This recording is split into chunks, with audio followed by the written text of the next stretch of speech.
But then he was asked, would he consider a carve out for voting rights, and he said that and other things. And so I don't know exactly where he is on this. And the key question is the one that Bakari asked. You know, Bakari says, why haven't we gotten stuff done on criminal justice reform, on voting rights, on a whole range of things? The answer is the filibuster. And the question is, are the senators who have opposed changing the filibuster, Manchin and Sinema are public about it. I think there are others who probably share their view. Are there 50 votes to end the filibuster? Mm-hmm. I mean, but Don, let's be extremely clear. I mean, our good friend, the 44th president of the United States, somebody that David Axelrod worked for, called the filibuster what it is, which is a relic of a racist past. I mean, that is what the filibuster is. And so the question, that's the frame that we have to look going forward. 2022 is not going to be easy for Democrats. And I'm going to be out there campaigning across the country for Democrats. What are you giving me to campaign for? That's the question. You're not happy with Democrats, what they're doing? No, I'm not. I'm not happy. I'm in the same boat as many other Democrats. I am not happy. I'm not 38 hot or pissed off yet, but I'm just not happy because I gave you a majority. Like, you have to understand what people in Georgia went through. Like, people in Georgia waited in line for 4 or 5 hours. Sometimes longer. Sometimes longer. They overcame the person running for Georgia and the governor of Georgia being the Secretary of State and dictating all of these things. They overcame so much in just particularly in the state of Georgia. We won't even talk about Milwaukee. We won't talk about Detroit. We won't talk about these other places. So no, I'm not happy. Democrats actually have to perform. And one of the things we've always said, and I'll surmise here, I'll wrap up here. One of the things we've always said is that when Republicans get in leadership, the reason they always suck is because they can never govern and they can never produce.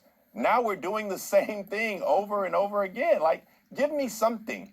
Give me something to campaign on. Well, I'm confused only because we began this discussion about Biden talking about,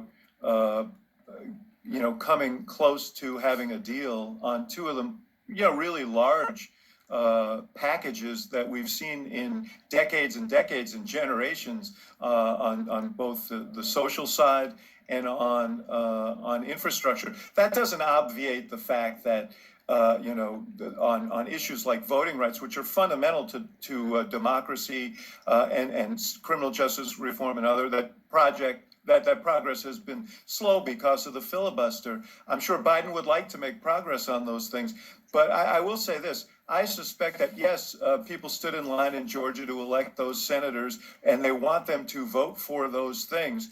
I'm not sure that the people who voted for Joe Manchin in West Virginia feel the same way, and that is the challenge of democracy. Joe Manchin represents a state where Trump won by 40 points. Yeah.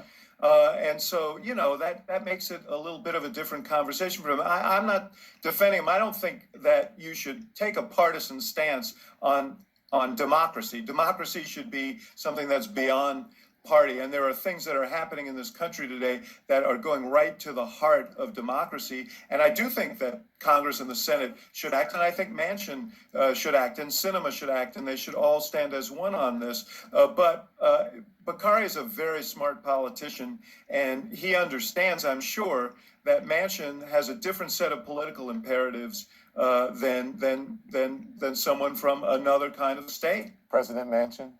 No, man, I think that, let me just say, Axe is absolutely correct. All of this is Cal Cunningham's fault. That is what David Axelrod said, because if Cal Cunningham wins in North Carolina in 2020, then we don't have to deal with President Manchin. Look, Democrats have to win elections, but in order for Democrats to win elections, they have to communicate ideas. And I think one of the lessons that we can learn from the Affordable Care Act is that people actually appreciated the Affordable Care Act more after they knew what was in it. And they didn't know what was in the Affordable Care Act until the Republican Party tried to take it away. And this is the same thing over and over again with Build Back Better, with the infrastructure bill. People, we need to communicate our ideas better. We need to tell them what is in the legislation. We need to go out on the road and do these things.